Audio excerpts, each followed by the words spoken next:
Good afternoon. Good afternoon. I think we're ready to begin.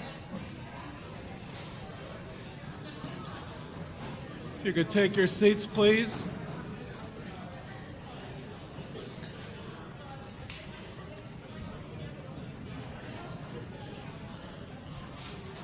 Good afternoon.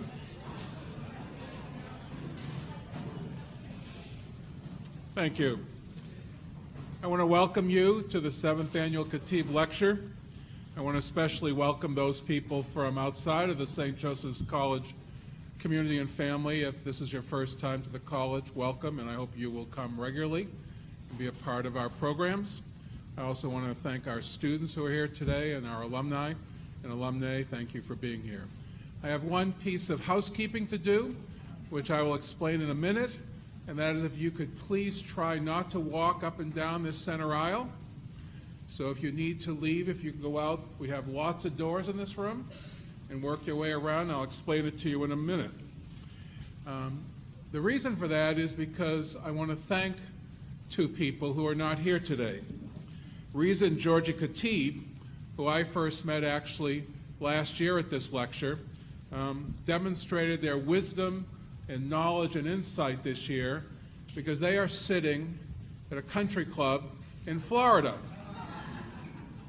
Now, admittedly, today is a beautiful day, but I think when they looked at the weather we've been having over the past several weeks, they decided that it was probably best to stay there, and they've invited many of their friends in the community that they're part of in Florida to join them today. And so if our technology is working, they are viewing this lecture live through a video stream, and I would ask you to join me in thanking them for establishing this lecture.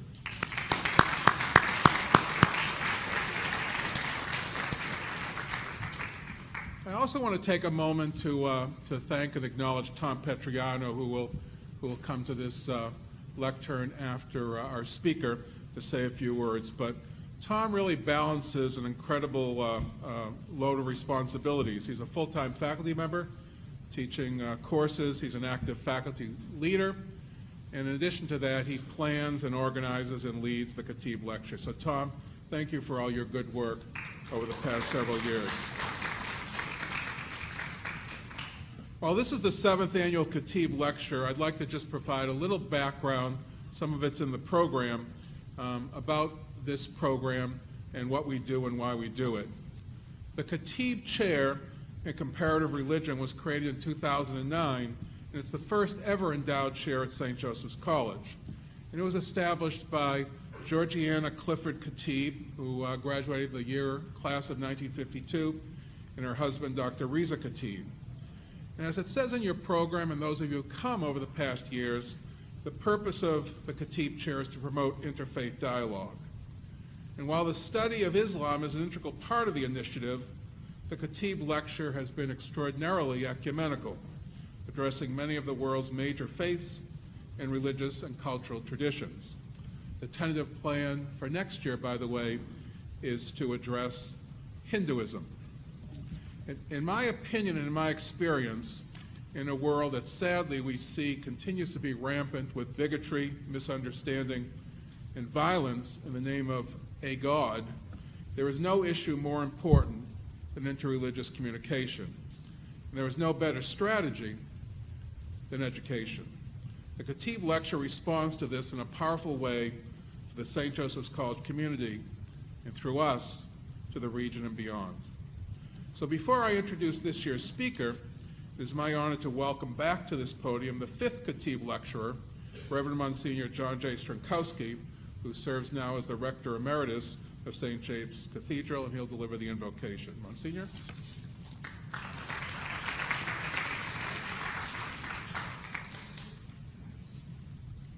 Let us bow our heads in prayer. Heavenly God, you are our Creator, and you seek always to restore us in that creation that you have brought about. You do that by raising up so often outstanding women and men, outstanding in wisdom and in holiness. Among those was Thomas Merton, who continues to inspire, continues to be an example of wisdom and holiness in our time and for decades to come. We give you thanks for such a gift in Thomas Merton, monk, priest, poet, spiritual guide. We thank you also for Reza and Georgianna Khatib, who in their wisdom made possible these lectures so as to bring about understanding that creates us anew over and over again. And so in giving you thanks then, we praise you and we recognize you as our God forever and ever. Amen. Thank you, Monsignor. Robert Ellsberg is a man of many talents and abilities, all in an effort to improve our understanding of faith, spirituality, and service to the common good. As you can see in the program, Mr. Ellsberg serves as the publisher, executive director, and editor-in-chief of Orbis Books.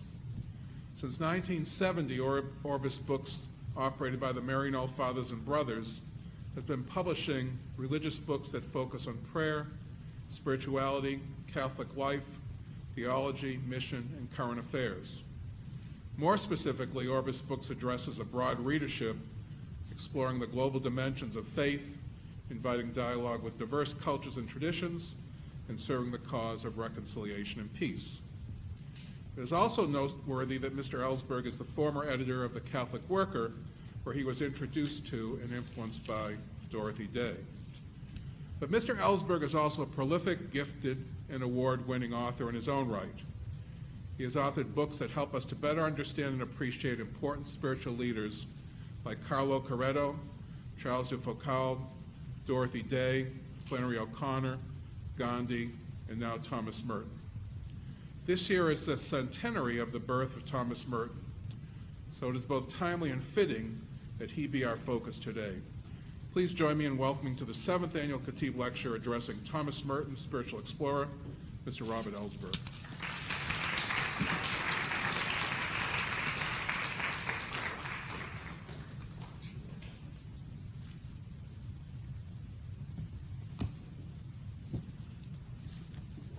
Good afternoon. Very glad to be here. If we had started at 12:30, I'm not sure I would have been able to join you. I was somewhere on the BQE, and so that was not quite a spiritual exploration, but I was traveling with a GPS, not with any other map. Thomas Merton was born 100 years ago on January 30th, or as he put it more precisely in the opening lines of his autobiography, on the last day of January 1915, under the sign of the water bearer, in a year of a great war, and down in the shadow of some French mountains on the borders of Spain. 100 years later, and almost 50 years after his death in 1968, his story and his writings continue to attract a wide audience. During his life, he published nearly 50 books, ranging from histories of monasticism, books on prayer and the spiritual life, several volumes of poetry, collections of essays covering such topics as Zen Buddhism and Eastern religion, Gandhi's philosophy of nonviolence, Native American spirituality, the novels of Camus and Faulkner, and prophetic responses still remarkably topical to the problems of war, racism, and the violation of nature. Posthumously, these books have been joined by nearly as many published works, including collections of his correspondence, volumes of his photography and calligraphic art, and 7 volumes of journals. In this year of his centenary, many more books will appear, along with conferences and symposia dedicated to his work, not to mention the course I've been privileged to teach this semester here at St. Joseph's, thanks to the interest and generosity of Reza and Georgianna Clifford Khatib. Apart from his brilliance as a writer, what accounts for the enduring interest in Merton? He was a poet and artist, a born rebel who spent most of his life living under a vow of obedience, a man thoroughly formed by the tempestuous currents of the 20th century, who found peace and meaning in an austere brand of monasticism rooted in the 12th century. He was a Catholic priest who entered into creative dialogue with people of all faiths, especially the religions of the East. He was a man whose solitude became a point from which he was able to discern with uncommon insight the pathologies of our time, the self-destructiveness of materialism, the tendency to divide the world into opposing blocks that threaten global destruction.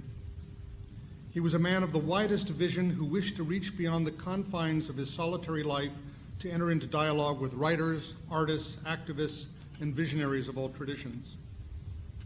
He was all these things, but for many who have been fascinated and inspired by his work, Merton is the consummate spiritual explorer, one who never ceased in the quest to know God and to know himself, to grow in the direction of a truth beyond words and images, and to report back on what he had discovered.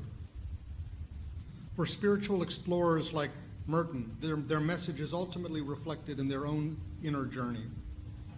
For many spiritual seekers of the past 50 years, an encounter with Thomas Merton has been a significant milestone on their own journey. Merton first came to the attention of the world in 1948 through the publication of The Seven-Story Mountain, an autobiography he wrote in his early years as a Trappist monk. It told a story, by turns funny and sad, of his search for his true identity and home. His parents were artists, an American mother and a father from New Zealand who had met in France, where he was born. His mother died when he was 6, his father 10 years later. He spent his early life moving between France, Long Island, Bermuda, and England. By his own account, his early life was marked by careless, if not reckless, self-indulgence, sufficiently scandalous to cause his guardian to send him packing from Cambridge University back to New York, where he completed his studies at Columbia University. There he quickly became a big man on campus, perfecting a pose of cool sophistication, smoking, drinking all night in jazz clubs, and writing novels in the style of James Joyce.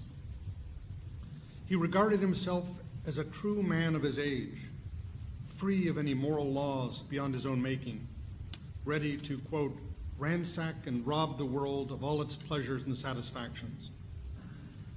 But increasingly, his life struck him more as a story of pride and selfishness that brought nothing but unhappiness to himself and others. What a strange thing, he wrote. In filling myself, I had emptied myself. In grasping things, I had lost everything. In devouring pleasures and joys, I had found distress and anguish and fear. Out of this anguish and confusion, Merton found himself drawn by the sense that there must be a deeper end and purpose to existence. All around him, the world was tumbling toward war, the ultimate achievement of contemporary civilization. Meanwhile, he was reading Blake, St. Augustine, and medieval philosophy, and beginning to suspect that, quote, the only way to live was in a world that was charged with the presence and reality of God. It was a short leap from this insight to his decision to become a Catholic. He found in the gospel some answer to the deep questions in his life, a certain healing, some kind of order and rule for living. He was baptized at the Church of Corpus Christi near the Columbia campus. But for Merton, his conversion to Catholicism was only the beginning of a deeper spiritual quest, a call that required a total response. In his memoir, he described how one of his friends asked him what he wanted to be now that he was a Catholic. I don't know, he said. I guess what I want is to be a good Catholic. What you should say, his friend corrected him, is that you want to be a saint. The secret to be a saint is to want to be one. Don't you believe that God will make you what he created you to be if you will consent to let him do it? Much of Merton's subsequent journey could be seen as a response to that challenge.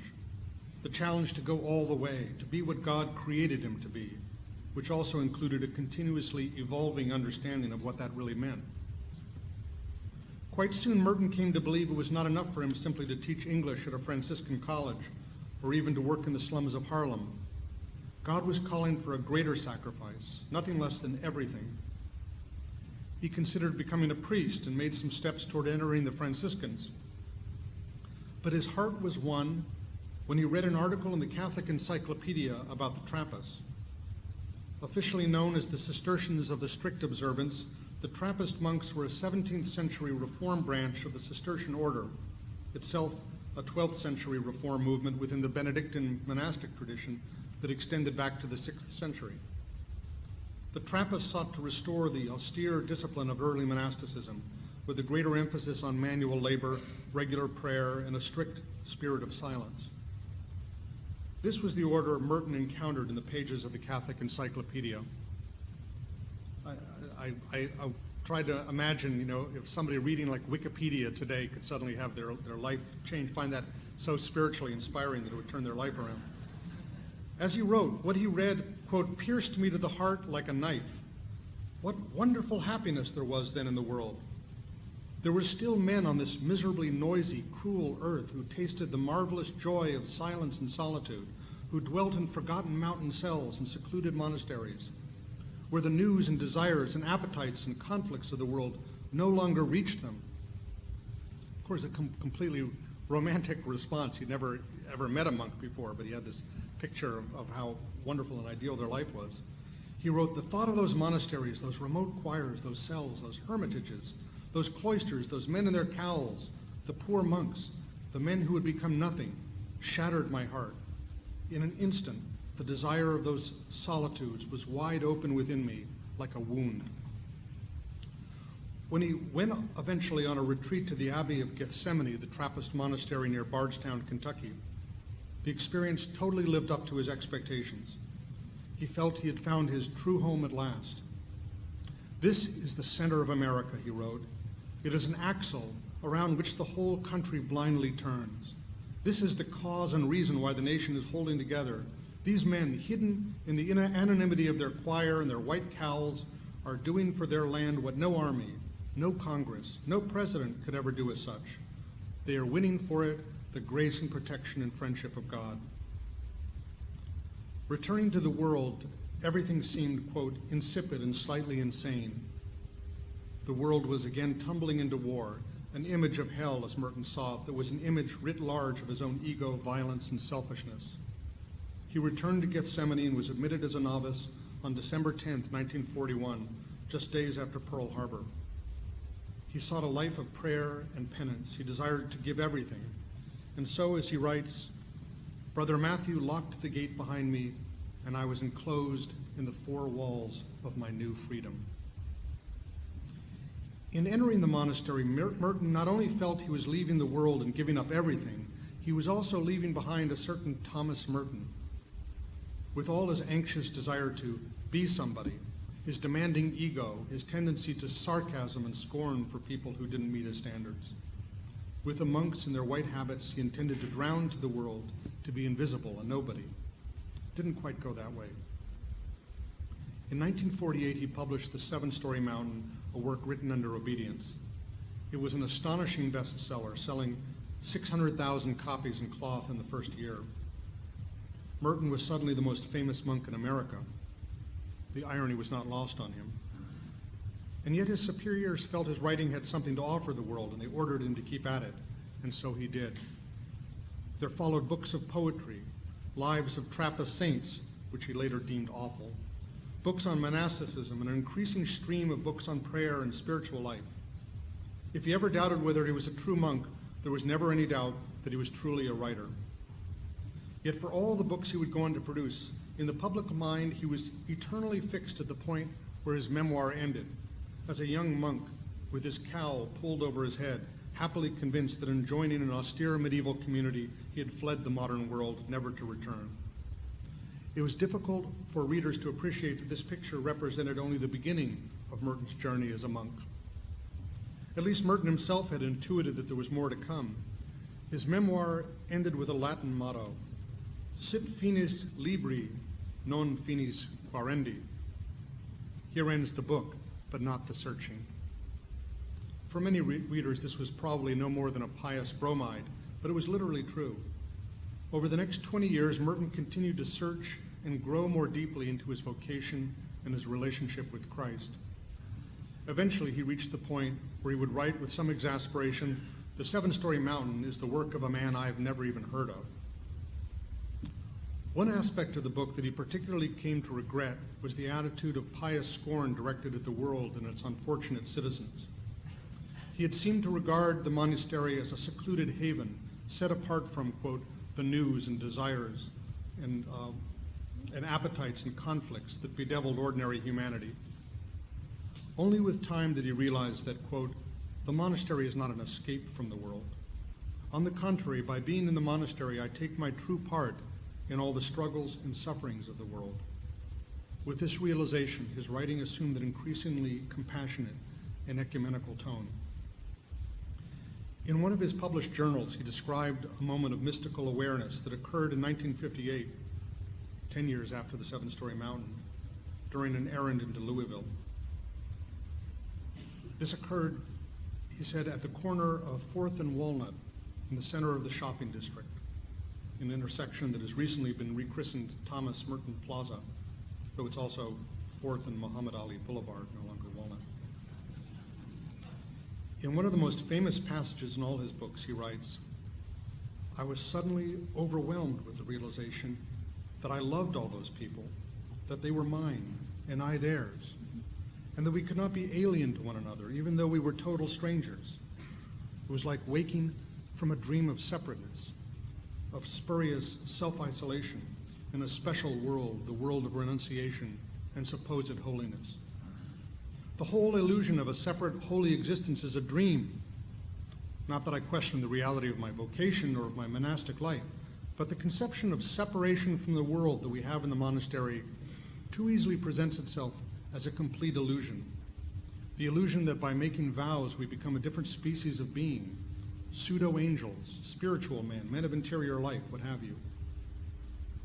This passage ends with the marvelous words, there is no way of telling people that they are all walking around shining like the sun. There are no strangers. The gate of heaven is everywhere. I want to go back and underline those words.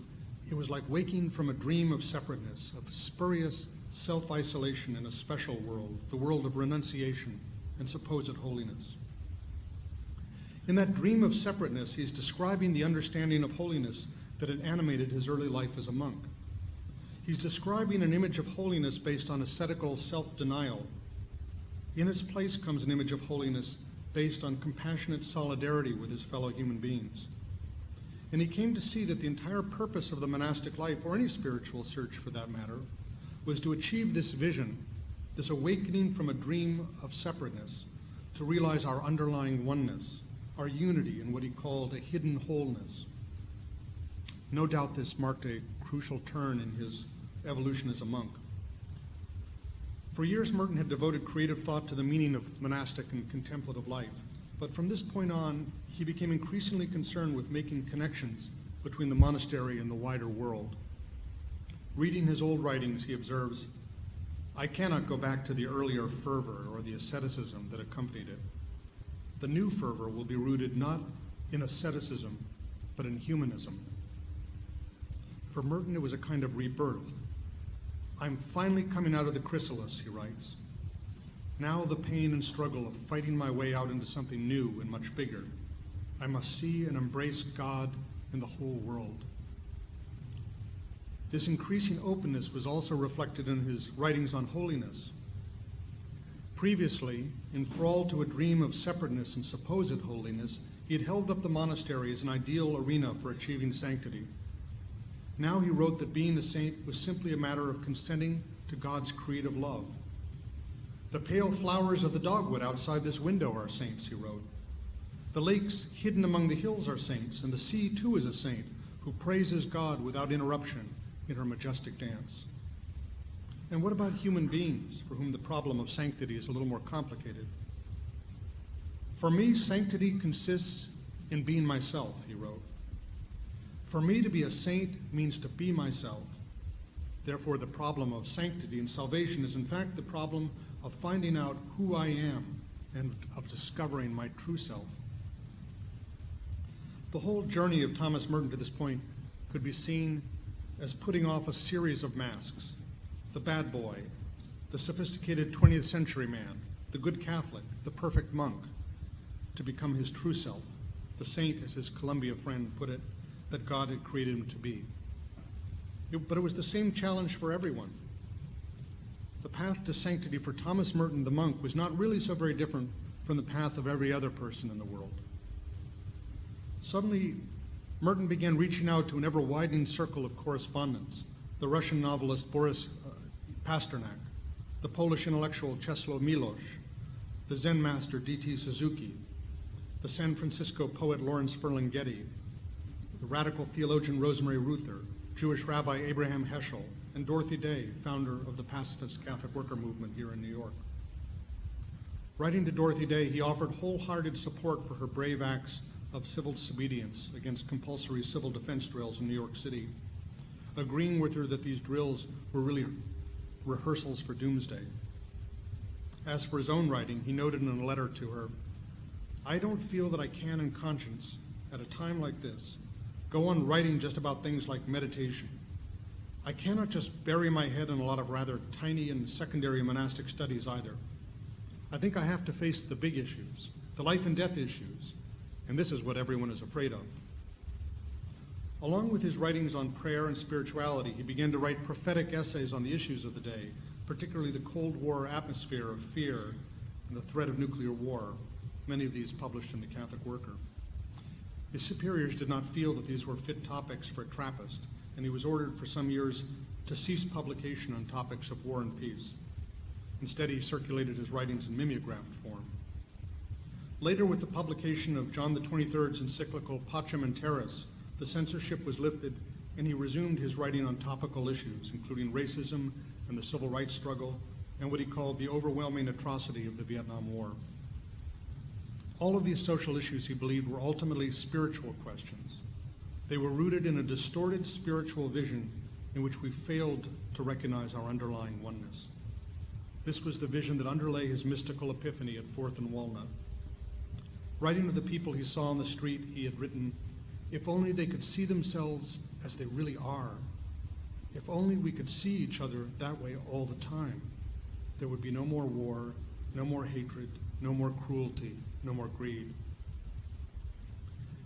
In Reflections on the Mentality of Adolf Eichmann, one of the architects of the Holocaust, he was struck by the determination of psychiatrists who examined him that Eichmann was totally sane. "We are living in a time when perfectly sane men, following the dictates of reason and logic, were capable of engineering the destruction of the earth. In such a time, what was needed were men and women of imagination, poets, rebels, prophets, and yes, monks, who could pierce the shell of functional logic to act on the basis of a deeper spiritual wisdom, Hagia Sophia, and share that vision with others." Not everyone, to be sure, was happy with this Thomas Merton. They preferred, quote, "the official voice of Trappist silence, the monk with his hood up and his back to the camera, brooding over the waters of an artificial lake." The new Merton, he wrote, quote, "was not the petulant Jerome who never got over the fact that he could give up beer." To this he added words intended to shock his pious devotees. "I drink beer whenever I can lay my hands on any. I love beer, and by that very act, the world." And yet he believed his love for the world implied a prophetic stance, a need to criticize its spiritual delusions, in collaboration with like-minded spiritual seekers, quote, "to make the world better, more free, more just, more livable, more human." In a preface to the Japanese edition of The Seven-Story Mountain, he put it more specifically, "It is my intention to make my entire life a rejection of, a protest against the crimes and injustices of war and political tyranny which threaten to destroy the whole race of man and world with him. By my monastic life and vows, I am saying no to all the concentration camps, the aerial bombardments, the staged political trials, the judicial murders, the racial injustices, the economic tyrannies, and the whole socio-economic apparatus which seems geared for nothing but global destruction. If I say no to all these secular forces, I also say yes to all that is good in the world and in man. I say yes to all that is beautiful in nature." While some of Merton's readers wished he would stick with the old writing on the liturgy and prayer, there were also many new friends who wondered what he was doing holed up in a monastery. Wasn't this life of prayer and solitude a cop-out from the more relevant action in the streets? For Merton, this never posed a serious temptation. In fact, his increasing engagement with the world outside the monastery was accompanied by a deeper call to solitude. Monks in the Benedictine tradition, including Trappists like Merton, take a vow of what is called stability. In a literal sense, this is a vow to remain in the monastery to which they are attached. It's a commitment not to run away when things get tough, or to imagine that life will be easier if you just don't have to put up with all the idiots around you. What disturbs you is really inside of you. If you leave, you'll just take it with you somewhere else. But there's a deeper principle involved than just staying put. Complementing the vow of stability is a second Benedictine principle called conversatio morum, literally the conversion of manners. Essentially, it refers to the ongoing process of growth in spiritual maturity, going deeper into the heart of your vocation. The task of becoming a monk doesn't end when you take your vows. It's an ongoing journey that lasts a lifetime. There's no doubt that for Thomas Merton, the vow of stability was a particular challenge. In his early book, The Sign of Jonas, he described stability as the belly of the whale, the mysterious paradox through which, like Jonah, he was being carried to his ultimate destination. Though his early monastic writings describe a feeling of giddy homecoming, his later journals tell a different story: irritation with the banal business operations of the monastery, conflicts with his abbot, frustration with a religious life that seemed determined to stifle his yearnings for a life of solitary prayer. In his early years, he was beset by the notion of joining a purer order, like the Carthusians or the Camaldolese. This later gave way to fantasies of fleeing to a hermitage or a community in Mexico, Nicaragua, Chile, the Southwest, or Alaska. Inevitably, these plans were quashed by his superiors, if they had not already been replaced by newer schemes. In light of such frustrations, he could write, "I think the monastic life as we live it here warps people, kills their spirit, reduces them to something less than human." He proclaims in his journal, "It is intolerable to have to spend my life contributing to the maintenance of this illusion, the illusion of the great, gay, joyous, peppy, optimistic, Jesus-loving, 100% American Trappist monastery." That's quite a contrast to its reaction to the Catholic Encyclopedia, the wonderful, happy men and their cowls. But eventually Merton realized he didn't need to leave Gethsemane. What he really wanted was greater interior space to define the meaning of his contemplative vocation. It was not a call to leave the monastery, but to rediscover its inner meaning. Quote, "It does not matter much where you are, as long as you can be at peace about it and live your life. The place certainly will not live my life for me. I have to live it for myself." Where would he find the solitude he sought? Quote, "Here or there makes no difference. Somewhere, nowhere, beyond all where. Solitude outside geography or in it, no matter." At this point, after years of clamoring for a more solitary life, Thomas Merton was given permission to live in a simple hermitage on the monastery grounds, a situation that proved conducive to both prayer and creative work. Happily, he wrote, "The sense of a journey ended, of wandering at an end. The first time in my life I ever really felt that I had come home and that my roaming and looking were ended." In the pure silence and solitude of his hermitage, Merton felt he was making his own kind of protest against a world in which communication had been replaced by party platforms and advertising slogans, in which time and existence itself were measured out and weighed for their productive value. In an ironic piece, A Signed Confession of Crimes Against the State, he wrote, "My very existence is an admission of guilt. The very thoughts of a person like me are crimes against the state. All I have to do is think, and immediately I become guilty."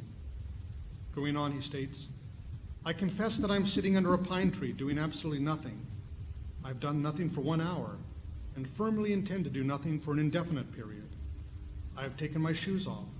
I confess that I've been listening to a mockingbird. Yes, I admit that it is a mockingbird. This kind of thing goes on all the time. Wherever I am, I find myself the center of reactionary plots like this one."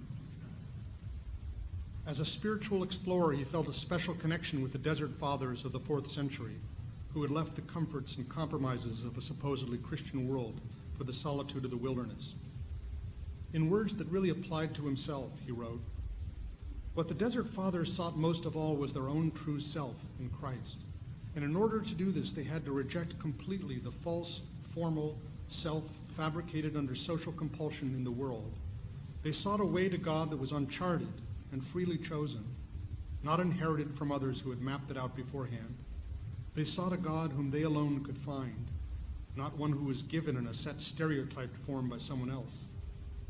We need to learn from these men of the 4th century how to ignore prejudice, defy compulsion, and strike out fearlessly into the unknown. Of course, in the desert, these solitary explorers were subject to all kinds of temptations, and the same was true for Merton. It was soon after settling into his hermitage that he faced his own final and most difficult temptation.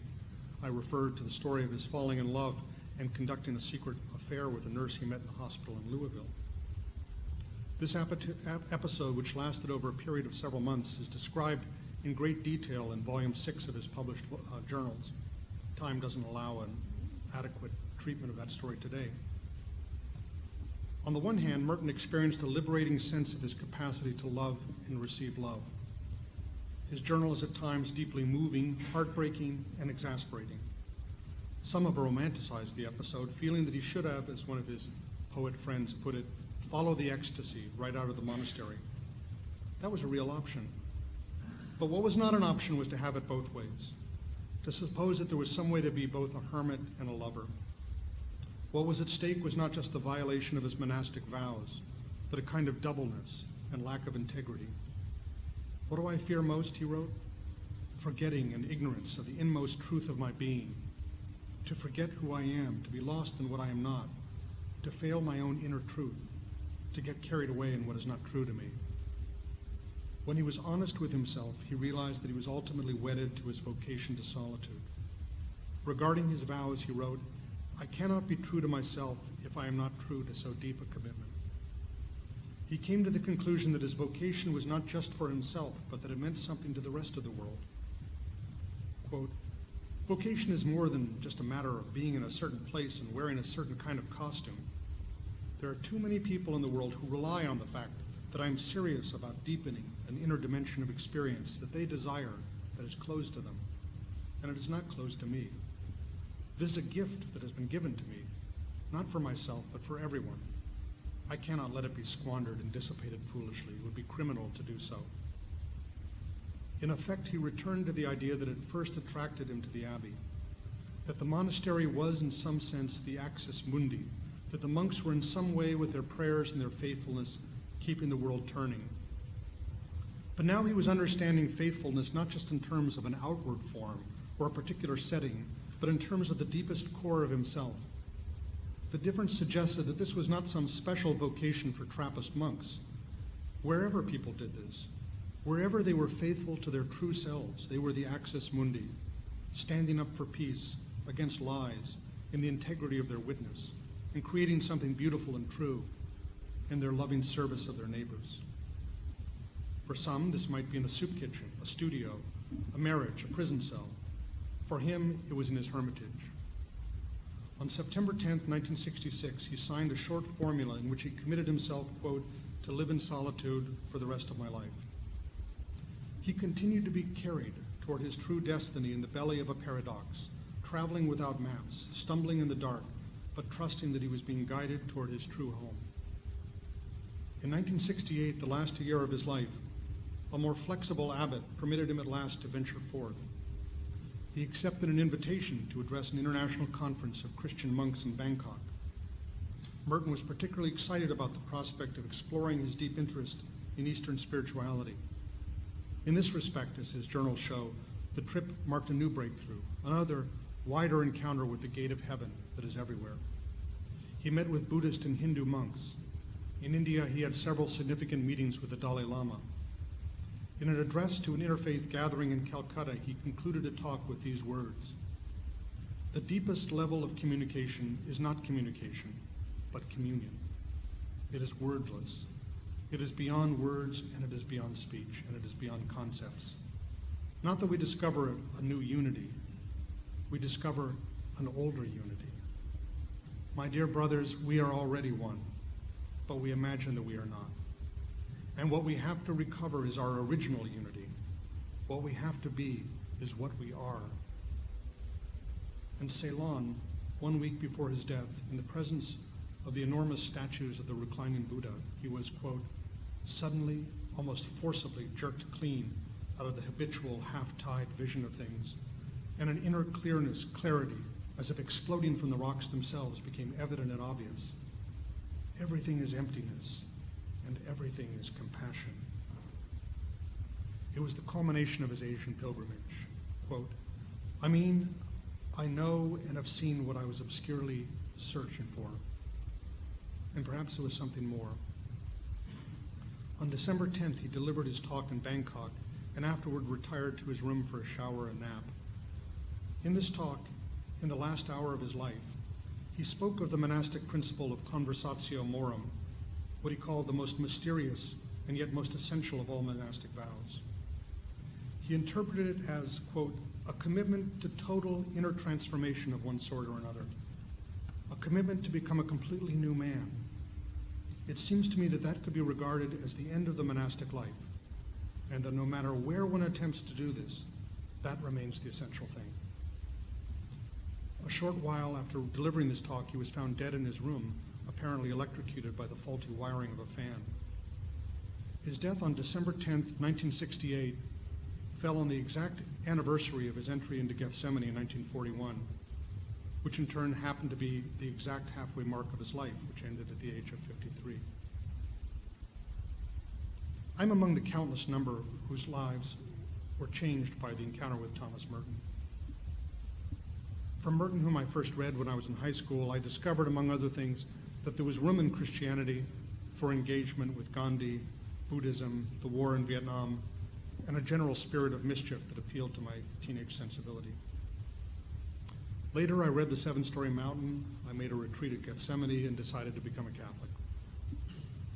I've spent the last 28 years as the publisher of a Catholic house that integrates many of Merton's interests, the integration of faith with concern for the world, contemplation and compassion, the promotion of interreligious dialogue, and a kind of engaged spirituality that is committed to forming a more human world. In our list of publications, there are many books by and about Thomas Merton. Speaking personally, I give credit to Merton for inspiring my work over many years on telling the stories of saints and holy people. From Merton, I learned that saints are more than the otherworldly heroes of pious legend, close to God but not exactly human. In fact, as Thomas Merton observed, sanctity is really a matter of being more fully human. Quote, this implies a greater capacity for concern, for suffering, for understanding, for sympathy, also for humor, for joy, for appreciation for the good and beautiful things of life. Certainly words that could serve as an apt description for Merton himself. And from Merton, I also came to see that becoming a saint is not a matter of conforming oneself to some cookie-cutter image of sanctity. It's more like a process, one that is never really finished, the work of a lifetime. Essentially the meaning Merton attached to the vow of conversatio morum, a matter of going deeper, continuously turning toward God, or as St. Paul put it, putting off the old person and putting on Christ. As a result of this process, we don't emerge as another Thomas Merton or any other saint. In fact, as Merton would ultimately reflect, for me to be a saint means to be myself. So what are the odds that Thomas Merton himself might be canonized and named as an official saint? Slim, I would say. In fact, some years ago, the U.S. bishops took pains to remove his name from a proposed list of exemplary American Catholics to be included in a national catechism for young adults. Ostensibly, they doubted that young people know very much about him, and the implication seemed to be the less they know, the better. Secondly, according to then Bishop Wuerl, there was the concern that, quote, we don't know all the details of the searching at the end of his life. How ironic. Sic finis libri, non finis quarendi, indeed. Almost 50 years after his death, his search continues, with no end to the questions about his searching. Probably Merton would not wish to be included in a list of exemplary Catholics or held up as a model for anything, whether hermit, writer, or bongo player.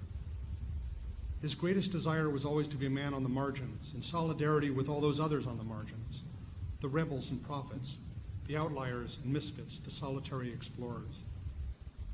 The Church, on the other hand, prefers its saints to fit into a more conventional mold of sanctity. Merton, for all his obedient submission to authority over many years, still makes some people nervous. Though totally rooted in his Catholic faith and his priesthood, Merton, who is always causing headaches for his superiors, seemed always straining to burst through neat official boundaries, resisting efforts to pin him down, box him in, or use him as a poster boy for any cause or institution.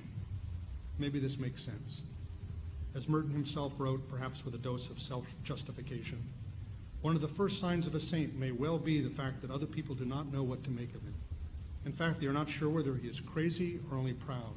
He cannot seem to make his life fit in with the books. Though Merton lived out a model of holiness not easily pigeonholed in a stereotypical Catholic mold, I think he represented a type of holiness particularly suited and necessary to our times. Responding to God's call, he let go of his possessions, his ego, even a spurious kind of supposed holiness, until he came to rest in God's emptiness and compassion. Merton, the spiritual explorer, traveled without maps and created his path by walking it. In his own struggle to be faithful, he created possibilities for many others to live lives of greater compassion, courage, and integrity in our frantic and imperiled century. Through his writings, he cast seeds of contemplation and communion that continue to bear fruit in diverse and unexpected places. For those of us who struggle to see the road before us, he is a welcome companion. And I'd like to close with one of his most famous prayers.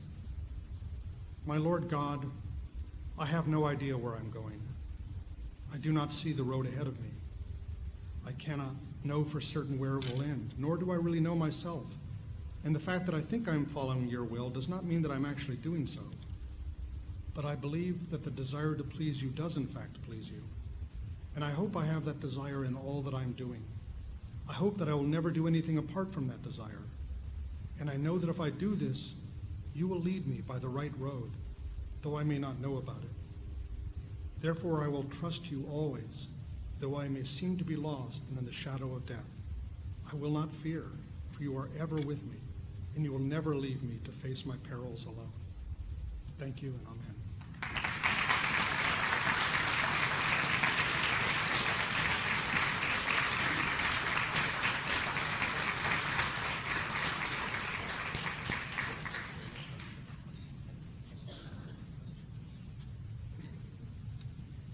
Thank you very much, Robert, for such a clear and compelling portrait of Thomas Merton. I think for all of us who came in here today, having known and met Merton ourselves over the years, you've helped all of us to get to know him better. For all of us, all of you perhaps who are only first hearing the name Thomas Merton today, you've given us reason to want to know him more. And for all of us here who are fellow seekers, fellow searchers, fellow journeyers, you've given us reason to continue the search and our efforts to be more fully human. So I think we have some time now for questions, please, if any of you have questions.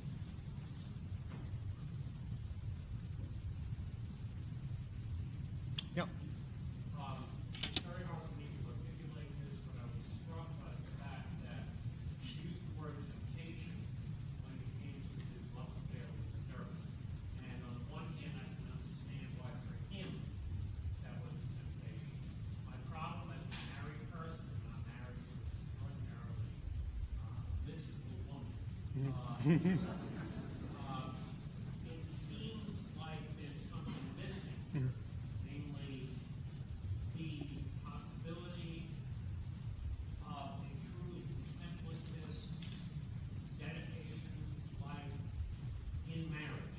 It seems like if he had gone with her and gotten married to her, his mystical vocation would have been over. Now, again, maybe for him that was true, and I picked that up from you very well. But I guess what we'll never know is the possibility of someone like that, so well known, being a married mystic, because it seems that that model is not here today for us as clearly as Merton's model. Well, that touches on a whole range of really fascinating issues, and I'm really glad you asked that question. There was a lot of, the knowledge of that Merton had this love affair, whatever you want to call it, had been known for some time. It was only when I read volume 6 of his journals that I have any idea of the extent of it and how deeply it went. And he spent months agonizing about this. And at first he's giddy.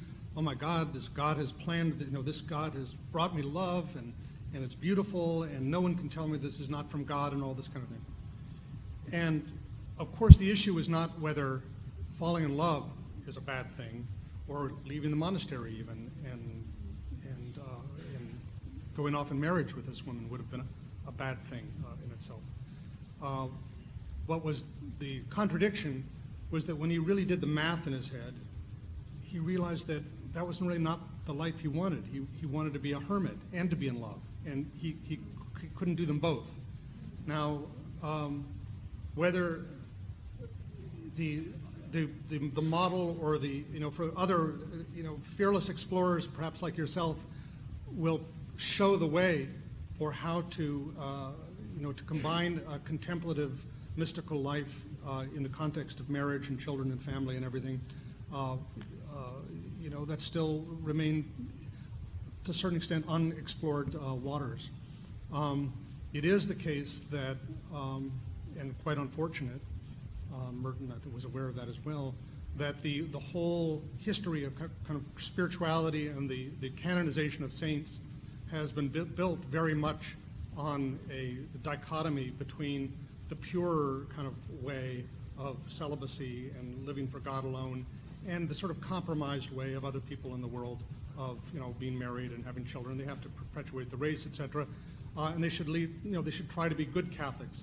But they were not really challenged or told that they were called to be saints or that there was a way of sanctity or holiness within the context of marriage. Often you'll see stories of holy saints who, for instance, took a vow of celibacy to live as brother and sister together or something like that. And the implication there that sex itself is somehow of the body, it's not of the soul or whatever, and represents that kind of dualistic spirituality that goes very far back into Christian history. I think we are moving in a direction beyond that for a lot of different reasons, including the the rise of the laity, of female spirituality, women's spirituality and voices that don't really take so well to this idea of being the temptresses who lead the holy monk astray or something like that. The fact that kind of denigration of the body, denigration of sex, marriage as a lesser vehicle is simply unbiblical and unchristian. So we are, I think, moving into a different era. The question there, again, was not so much whether this would have been a bad thing for him to leave the monastery, but the doubleness, the temptation he was experiencing, the violation, not just of his vows, but of his deep integrity, was of sort of trying to have it both ways. Yes?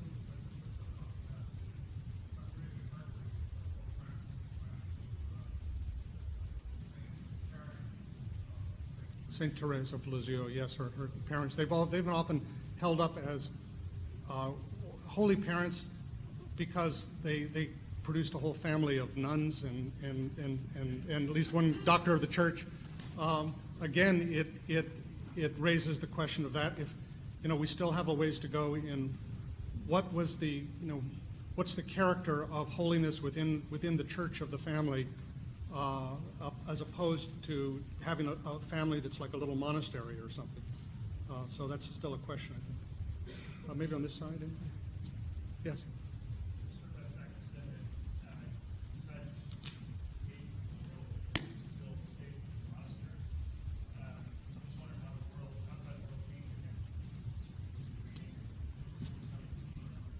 That's if everybody can hear, how did he remain engaged with the world from the monastery? In the early years when he was there, he didn't read the newspapers or anything. That was all far away. And it's through correspondence, largely, and reading, it's remarkable how much he seemed to not just know about the news and what was going on, but to see it in a prophetic eye, to be able to read the signs of the times, so that he could see the underlying pathology that was working in the Cold War. He could see the craziness of the Cuban Missile Crisis. He could understand what the spiritual issues were at stake in the struggle against racism in the South. he understood, even in a way that I think a lot of readers are not noticing until now, his attunement to nature and the threat of ecological devastation. Already in the early 60s, he's writing about these things. So he was not out of touch in that sense. People did come to visit him, send him things, but it was that kind of contemplative, I think, dimension that allowed him to take that all in and go beneath the surface. He wasn't just interested in what was news for the sake of news, but of kind of reading the signs of the times. Oh, yeah. Merton visited Suzuki in Columbia, seeking to rekindle some of his sense of New York roots. I'm curious if you can comment on how New York influenced Merton. For anybody interested, Columbia University, in their rare books library, has an exhibit all this semester of Merton writings, manuscripts, photographs, memorabilia of various kinds. I haven't gone there yet, but I'd like to. There's no question, if you read The Seven-Story Mountain, how much New York was his, his home in a way, where he had a circle of friends, mentors, where the site of his conversion, and he worked in Harlem with Catherine DeHuick Doherty at Friendship House, and I think had a very strong connection with that sort of literary world, the jazz scene. He knew New York very, very well. It also, I think, though, came to him to represent, the world, the city, the world of the city, that he was kind of leaving and going into the countryside in Kentucky. And when he came back, he was only a couple times ever did he leave the monastery before the last year. And one of them, as you mentioned, was he got permission to meet with D.T. Suzuki, a Zen scholar, Zen teacher in New York, and he was under orders. He was just to go there, have the meeting, come back, He still managed to go to a jazz club or something like that. He said it was nice in a way to kind of, see it again, but he was not tempted that he wanted to, remain there. It was too noisy, too frenetic. Again, his grandparents lived in Douglaston, and so he spent a lot of his life, not very far from here on Long Island. Yes.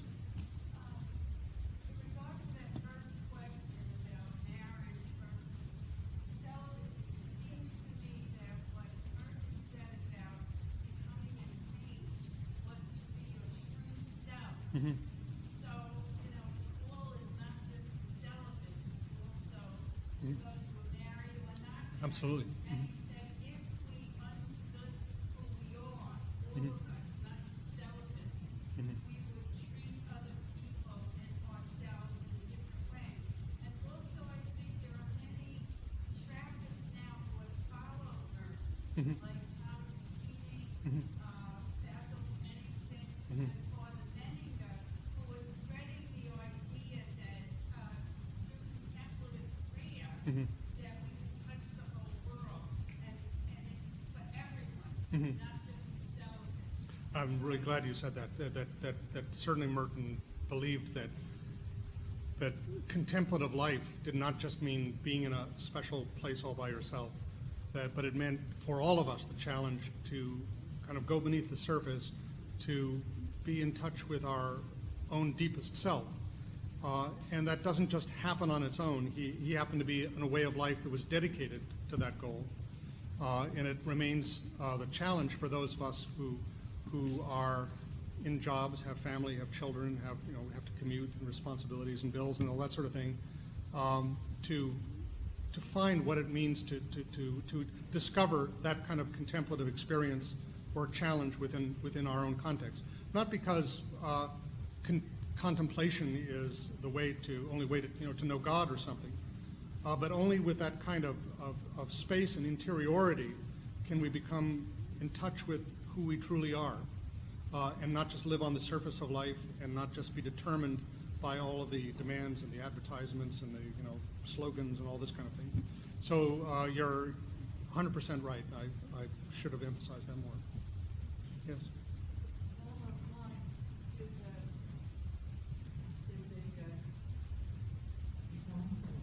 gentleman named James Finley, Yes.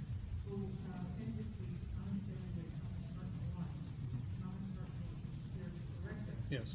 And he, was married, including himself, and he has a website, has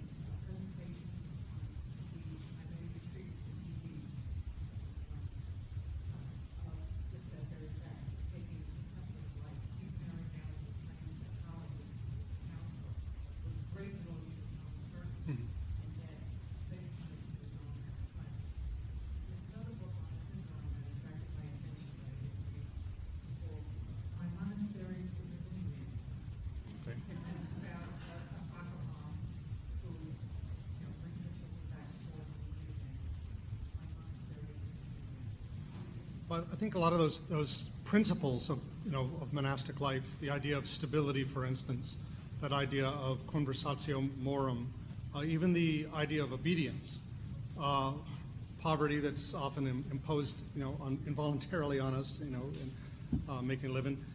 There are all kinds of ways in which those they're the ingredients of spiritual life in any setting. And I think one of the gifts that Merton, made, and other monastic writers, Joan Chittister, other people have done as well, is to show how those monastic principles can be applied to everyone. Merton's books, by and large, contemplation and New Seeds of Contemplation, Contemplative Prayer, these were books that were written for general readers. They were not just written for a monastic audience. Yeah, one in front, maybe. Yes, sir. The only thing I've read of Thomas Merton was the story about getting back to his family. Did he ever what? Well, that's a good question. He had a younger brother, John Paul, who died as an Air Force pilot, Canadian Air Force pilot during World War II, and had gotten married just before. That's a really good question. I'd never heard of anything like that. Whether there are other, I don't think he had any children. He died. But, yes. I'm struck by this, talking about how he's lived a life of contemplation, constantly thinking about also living like a writer. And he's been writing more or less constantly, writing different books. Mm-hmm. How that was this, I think writing is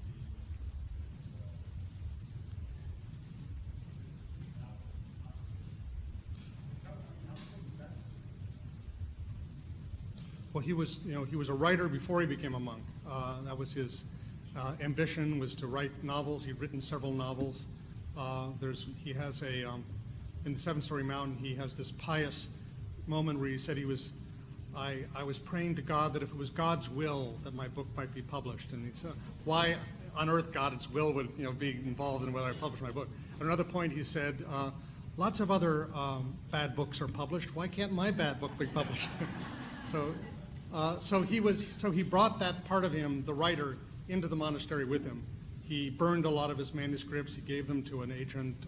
He didn't know what would become of them. He was writing poetry already. He was already writing a journal, his secular journal that was published later, so-called.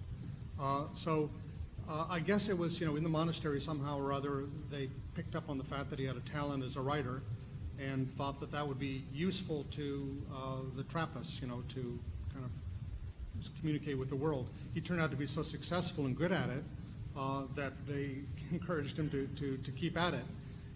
And he writes in the Seven Story Mountain even about the kind of irony. We're in the sign, maybe, I guess I can't remember if it's there or in the Sign of Joseph. He talks about this irony of this Thomas Merton I thought I'd left behind had died. He seems to be following me wherever I go, and there's this kind of battle between the two of them. And that is to say, the battle between really writing as a form of prayer versus writing as a form of ego gratification, and just trying to be noticed. He went to a psychiatrist one time, or his abbot, had him see one, who mocked him and said, you're a total narcissist. You just want to be noticed. If you're going to be a hermit, you would want to be a hermit in Times Square. He was very hurt by that, but he knew that there was a certain thing he had to watch out for in himself, just writing and talking for the sake of it. And he did, I think, really truly wish, that his work would be helpful to other people.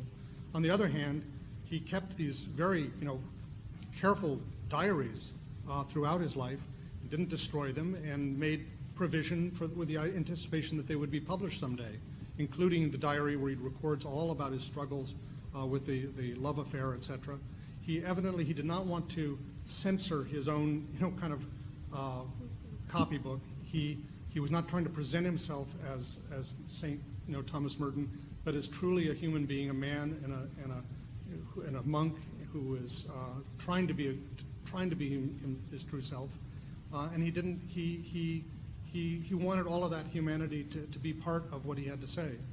But definitely, the volume that he was able to produce, given the very limited hours that he had, he had a whole monastic life. Otherwise, for many of these years, he was the novice master.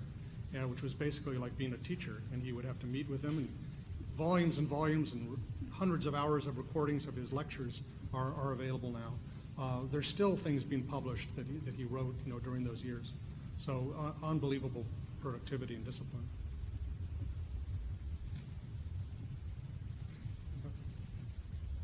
Okay. All right, good. Thank you very much.